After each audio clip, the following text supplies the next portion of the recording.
Hello po mga Amaras! Welcome back to my channel.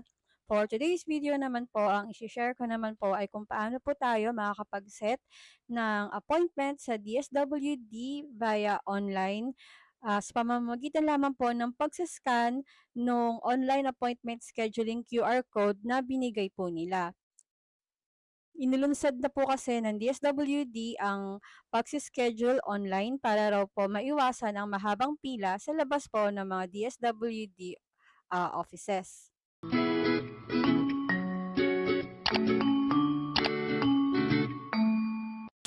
Sa pagsiscan po ng QR code, pwede nyo gamitin ang camera. Yan, tapos click nyo po itong q.meqr.com.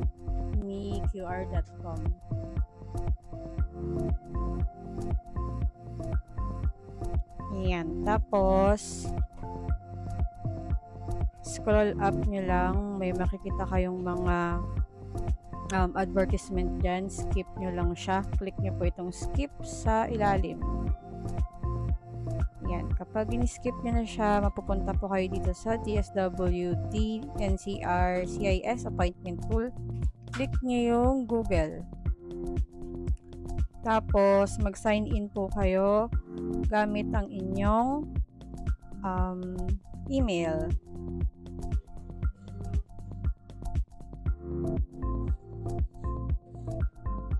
Ayan, click continue.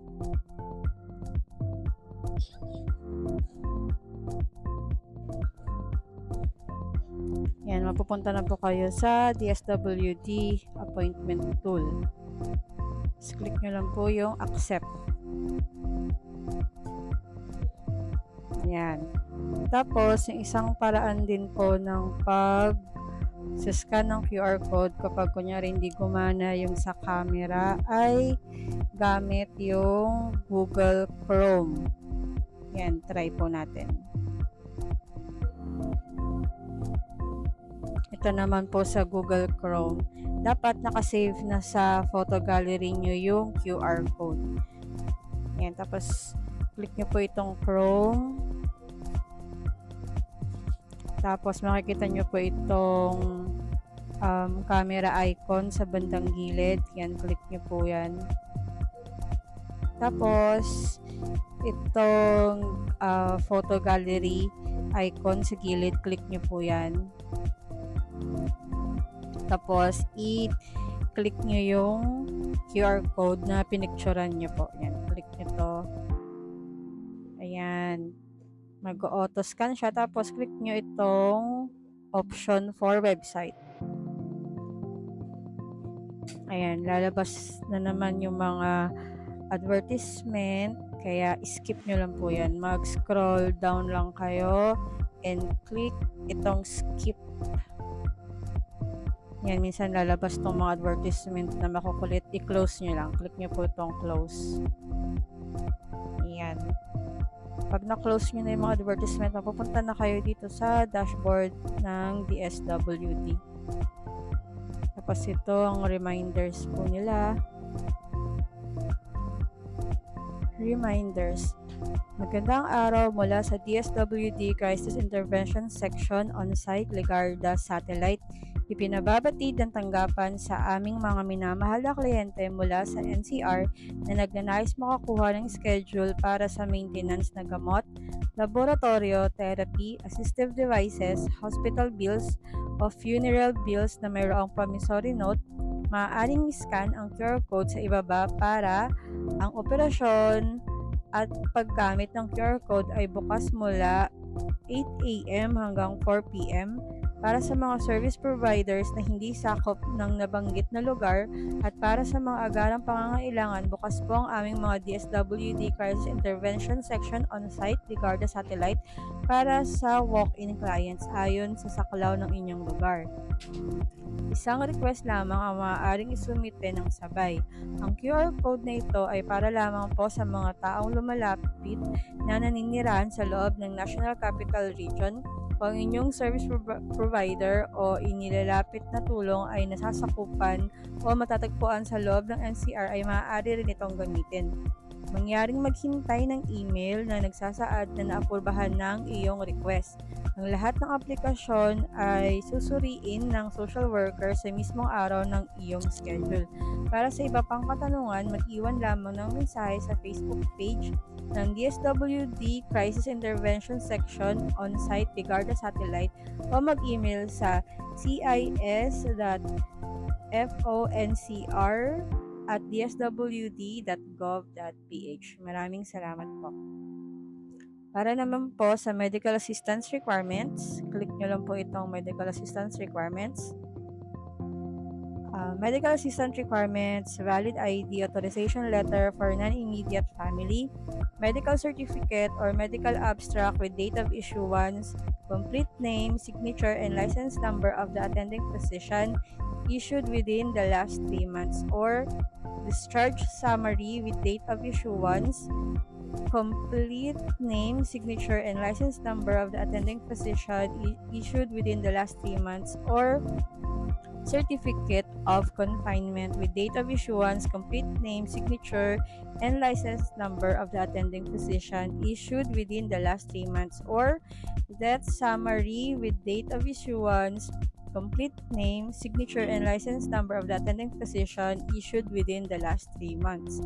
Additional documents per type of request. Additional requirements per type of request: if payment for hospital bill, temporary or final hospital bill, or statement of account, outstanding balance with complete name and signature of the billing clerk.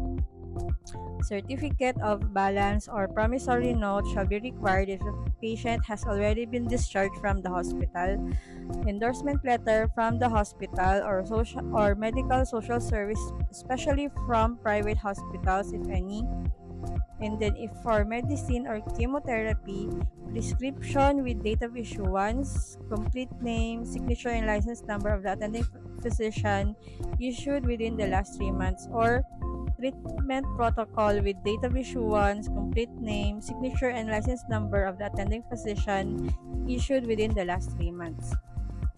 If for medical laboratory procedure, laboratory request with date of issuance, complete name, signature, and license number of the attending physician, or laboratory protocol with date of issuance, complete name, signature, and license number of the attending physician issued within the last 3 months, or doctor's order with date of issuance, complete name, signature, and license number of the attending physician, preferably valid for 3 months. Quotation with full name and signature of the issuing officer. If the amount of assistance being requested exceeds 10,000 pesos, the assistance will be provided through a GL, and the following shall be required as additional documents: quotation for laboratory or special medicines, and SCSR or case summary from the LSWDO or the DSWD SWO or medical social worker in the hospital or social worker of the NGOs. For funeral assistance requirements, if payment for funeral bill, the requirements are valid ID, authorization letter for non-immediate family, death certificate issued by the hospital or by the city or municipal health office with or without registry number, or certification from the hospital or doctor or authorized medical practitioner, imam for Moro, and tribal chieftains for IPs. Additional documents: funeral contract except for Moro and IPs performing customary practices, or statement of account, or provided that a certificate of balance or promissory note is required should there be funeral expenses left unpaid. If the amount of assistance being requested exceeds 10,000 pesos, the assistance will be provided through a GL and a SCSR case summary from the LSWDO or the DSWD SWO or medical social worker in the hospital or social worker of the NGO shall also be required. If for transfer of cadaver, valid ID, death certificate issued by the hospital or by the city or municipal health office with or without registry number, or certification from the hospital or doctor or authorized medical practitioner or imam for Moro and tribal chieftain for IPs. Transfer permit except for Moro and indigenous peoples performing customary practices, quarantine permit, and certificate of embalming. For cash relief assistance requirements, any documents or record that can prove that the beneficiary is in crisis or in need of food assistance, or referral letter or certificate of indigency, or any document or record that can prove that the beneficiary is stranded, or trip ticket, or for patients or their authorized representatives, any medical document or record that can prove that the beneficiary is admitted in a hospital or medical certificate or abstract, police report or blotter, or BFP report or certification of fire victims. For transportation assistance requirements, valid ID, police blotter or certification for victims of pickpockets, illegal recruitment, and the like, or death certificate or certification hospital or doctor or authorized medical from the practitioner or tribal chieftain for IPs, or imam for Moro, or transfer permit except for Moro and indigenous peoples performing customary practices if applicable, or depending on the applicable circumstances, other supporting documents such as but not limited to medical certificate and or court order, subpoena, referral from other agencies, barangay or local social welfare development office. Ayan. And ito naman po sa gitna yung kanilang appointment form.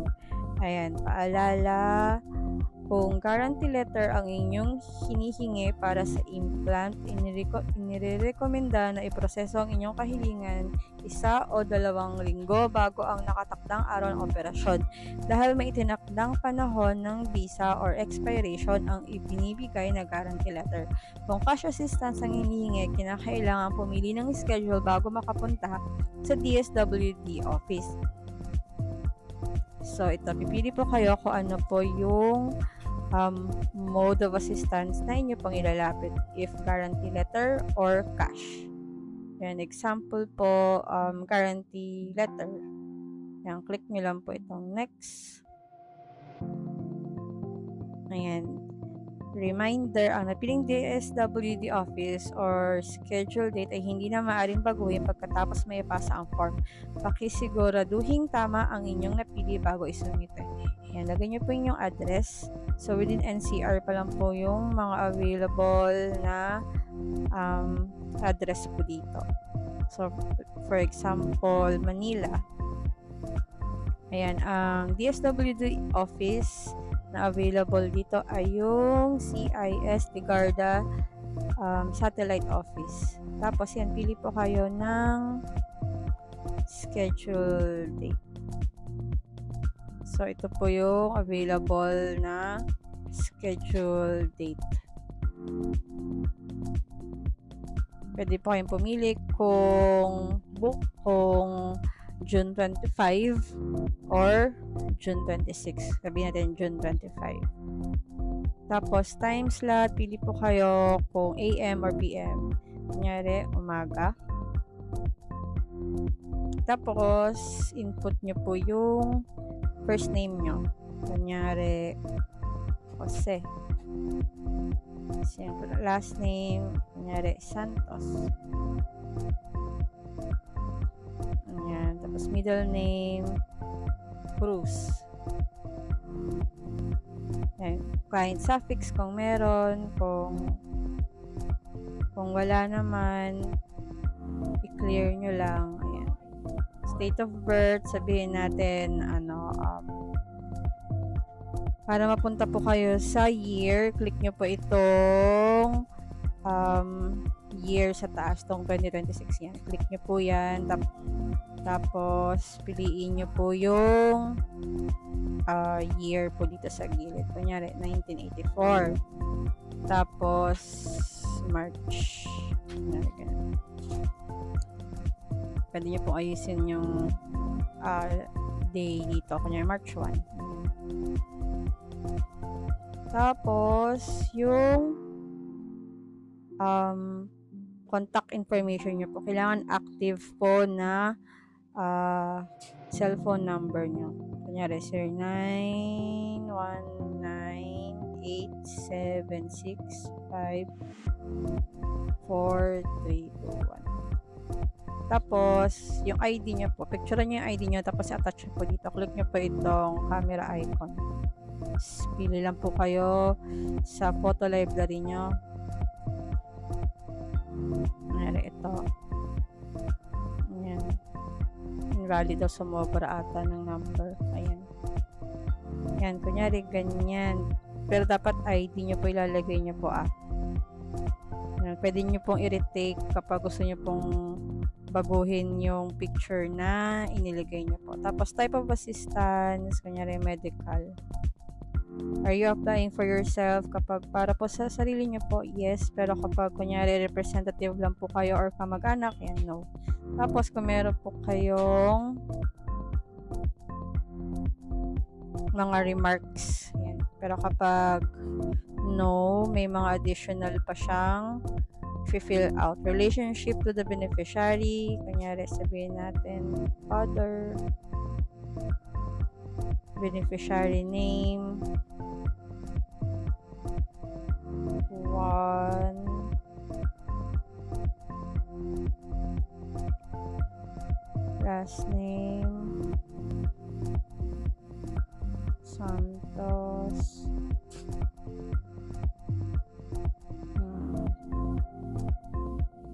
kunyari yan. Tapos, kunyari, yan, senior siya, ganyan. May suffix na senior, tapos beneficiary, birthday. Yan. Click nyo lang po ulit tong year sa bandang taas. Tapos sabihin natin 1947 January. Click nyo lang po itong calendar icon. January 7. Click nyo yung check. Same beneficiary ID. Kunin nyo lang sa photo library nyo. Nangyari ito. Tapos, kung may remarks po kayo. Tapos, click nyo lang po itong save. Tapos po, sundan nyo lang po yung lahat ng mga susunod na prompts hanggang dulo po, hanggang sa makomplete nyo po yung process. Tapos po, makaka-receive po kayo ng notification or confirmation email from DSWD once approved na po yung scheduled appointment nyo. Then, ipinit nyo rin po yung confirmation na na-receive nyo po sa email ha, kasi ipapakita nyo po yan doon sa guard upon arrival po sa DSWD office. Tapos, don't forget po to bring all the necessary requirements para po sa inyong medical or social assistance request, both yung original and photocopies po, para hindi na po kayo magpa-photocopy in case na kailanganin po doon. Then, dumating po kayo ng mas maaga sa nakatakda nyo pong appointment schedule, mga 15 to 30 minutes na mas maaga po, mas mainam po. Ayun lang po mga amore, kung nakatulong po ang video po na ito, ay don't forget to hit the subscribe button and share nyo na rin po sa iba para mas marami pa po tayong maabot at matulungan. Salamat po, hanggang sa muli, paalam!